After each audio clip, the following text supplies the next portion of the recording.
Welcome to episode 2 of my weekly roundup of the world conflicts. Last episode we went over a few kind of important world events that have been going on. Most importantly, I started off with Kyrgyzstan. I want to give an update on that. So the ex-president was arrested. He was charged with multiple things.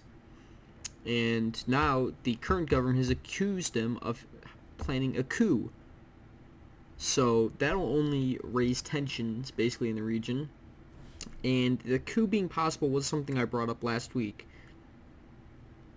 So we'll see where this goes. I don't have much updates on that besides this. I just thought it would be important to tell. And like I said, it's been close ally of Moscow and hosts a Russian military base. Um, but yeah, he's a former communist, so he knows what he's doing. He's been involved in four prior riots and other coup attempts. So we'll see how this works out. And I think this will be an interesting country to follow because, it's not the most talked about country, but it definitely has a significant geopolitical area. What else do we got on my list? Oh, we got something that we did not talk about last week, but we should have, and this is the Moscow protests. So, Moscow is having some of its biggest protests ever. This is because the government in Moscow has banned multiple opposition candidates, causing widespread protests from the protesters. Protesters have accused the police of brutal force, in which they beat a woman on camera, and that made international headlines because of it. And it's kind of showing that the protests are getting bigger, and this is, in Moscow. This is for like a local race, but yet these people are still making great strides to get their voices heard and get these opposition candidates back on the ballots. So this is a few weeks going. I didn't cover it last week because it kind of slowed down, but it's starting to gain some traction again, and I thought I should, give everyone an update of what's going on there.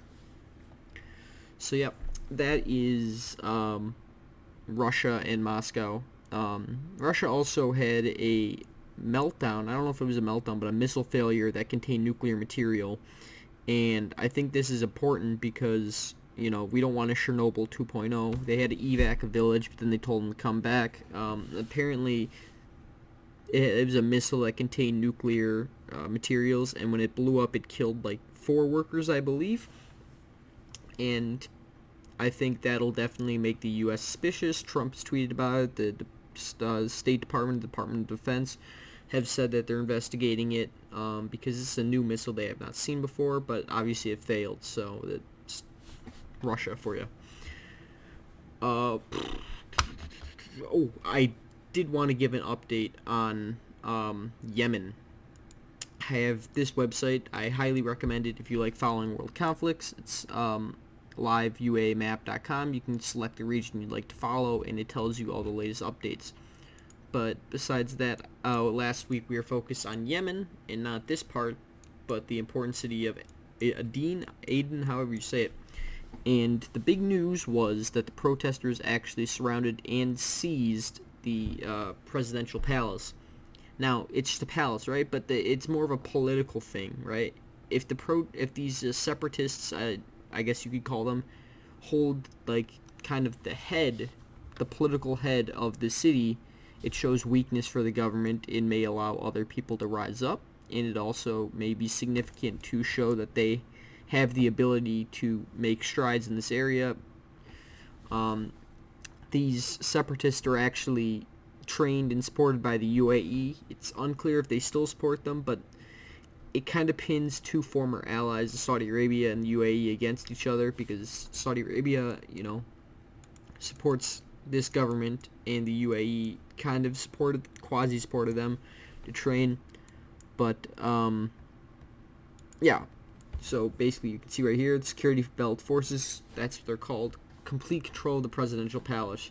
So they captured all the soldiers inside, and now they own that. I don't know why it shows it 2 separate times, but it's a small little part of an entire country, but it's an important city. It's the biggest city that the pro-democracy forces hold, the non-Houthi, I guess. The Houthi obviously control the capital of Sana'a, but these guys control what many consider the secondary capital of Aden. But they're definitely making strides. These South Yemen separatists started seizing weapons from military camps.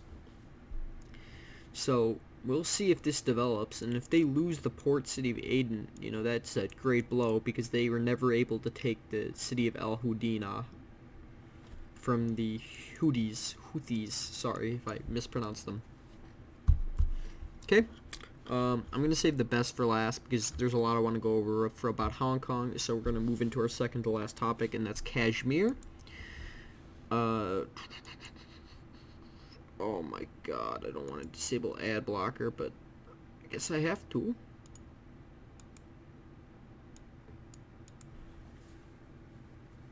Okay. Ad blocker. This is some crappy website, the Hindu. You know what? We'll go to CNN. That's why you always have a back blink. Okay. So last episode we talked about, oh, this better not play a video. I swear to God, I don't want a video. I don't want a video. I don't want a video. Don't play a video. Why is Kashmir? It's a video. Okay. Last episode we talked about how India kind of did like a Hindu nationalism move to put all their force into Kashmir and declare that their constitution no longer exists and it's part of mainland India. So India removed a lot of their autonomy, and their excuse was it would be able to protect it better from terrorists and it'd offer more economic incentives to do so. Obviously those aren't true. It's to, one, piss off Pakistan, and two, bolster a nation that already has high amounts of nationalism. Now this obviously pissed off Pakistan, which splits Jammu and Kashmir with India. So Pakistan relied on the UN, hopefully, to handle the situation.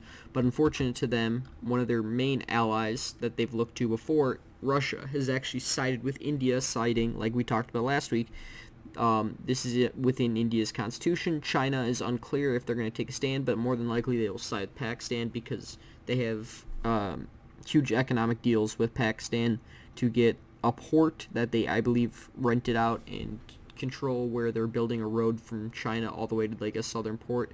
So China has access to the Indian Sea or Arabian Sea. So Pakistan, on Twitter, their prime minister called India's prime minister a Nazi. So that definitely shows that things are not quieting down. Because doing stuff like that is definitely how you rile feathers between people. Tens of thousands of additional Indian troops have also been employed in the region. There's already been large-scale protests on both sides. Many in India have cheered this, but within Kashmir, they are obviously split. And according to the tweet, the Prime Minister of Pakistan said, India's actions were an attempt to change the demographic of Kashmir through ethnic cleansing, obviously referencing Nazism and the killing of Jews and other ethnic minorities in the region. Watch and appease, as they did at Munich. Now he's referencing the Munich Agreement, 1938, Hearts of Iron, if you know that, blah, blah, blah. So, impending genocide, obviously he's trying to invoke fear within the region, get people more pissed off, and bring it, like I said, to the United Nations Security Council, hopefully intervening there. But the US, France, and the UK are obviously going to side with India, more than likely, because India is a Commonwealth country, so that's why they decided the UK, and the US is very pro-allied with India to combat China. So the only person that could theoretically side with Pakistan at this point is the smaller, switched out UN members like Kenya and a few other countries that, are Security Council members but don't really have a permanent seat and really less power. And China, obviously. China's the only main UN Security Council 5 that could potentially support Pakistan in their stride to review what happened in Kashmir. So we'll see what happens there.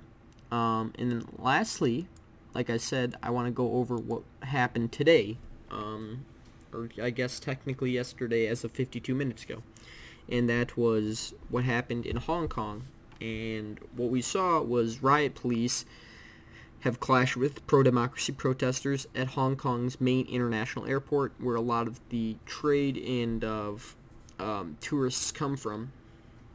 Now, it got very intense at moments. The protesters actually took several people and detained them of being, as it says, an undercover agent. I watched video of it on Twitch and other live streams of it, and it definitely got intense. They have accused many people, or the Chinese, of infiltrating the protests, which they more than likely are, and increasing tension to try to cause riots.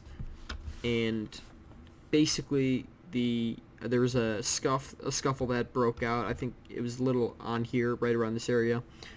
And they beat this. One of these riot police started beating a protester, and the protesters responded by ganging up on him, taking his baton and starting to beat him, and then he pulled his gun out. Luckily, no shots were fired, but it definitely shows that tensions are increasing in Hong Kong.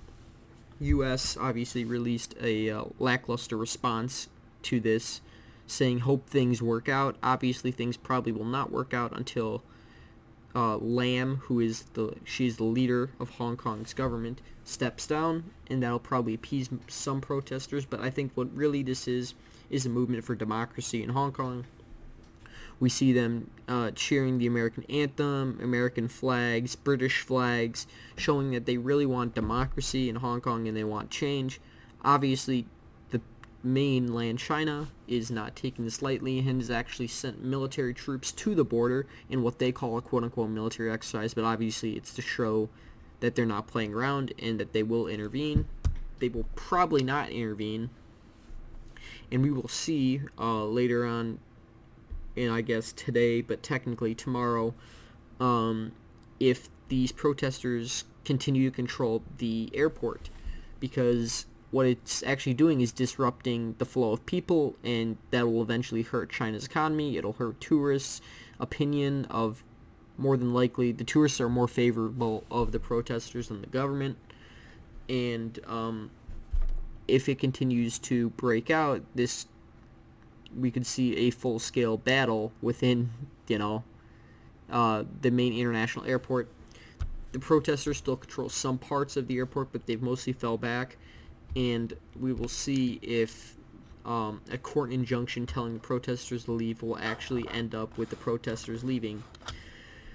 Many are saying this is, the highest escalation that we've seen from the protesters, but I would have to disagree. If you see last month where they stormed the Legislative Council, took it over, and then destroyed the hell out of it by crashing carts through windows and spray painting it, flying the British flag over the meeting hall, I think that was probably a peak moment, but this definitely tops it. A lot of hardline protesters are using violence, which I unfortunately think is probably not the best idea because it'll only result in more carnage and more people getting injured. There was a video of a lady getting beanbagged in the eye and unfortunately losing sight in her eye, which obviously is sad to see. But I think the protesters' next steps will be trying to get more of an international presence, trying to hold on to the airport as long as possible, and then they will probably go back to their main street protests, which don't work too well. These inside close combat kind of situations actually helps the protesters more because there's more press surrounding it, so the press are seeing what's going on more firsthand and not just from far away seeing large-scale protests. But when these, protesters enter these key buildings like the Legislative Council and airport and trying to take over police stations by surrounding it, it shows the protests have some legitimacy. Being able to control places like this offers them more spotlight and gives them more opportunity to express themselves. So we'll see where this goes. I'm definitely going to be covering this again for episode 3, and we'll see what happens then. But, if the PRC gets involved and this turns into another Tiananmen Square, I don't think the U.S. can stay silent. I think sanctions will have to happen. I think the world is watching what's happening in Hong Kong, and it'll be used an example for decades to come, hopefully. So we'll see what happens there. But I hope these protests continue. I hope they are peaceful, and I hope they show China that, to respect democracy, but these protesters also should be able to respect Hong Kong and not turn this into a war zone. Anyways, guys, thank you so much for watching. If you'd like to see more of this is the first episode actually did really well, which was more than good for me. I will be uploading them. But once again, this is Alex, and this has been Rage Hunter Gaming.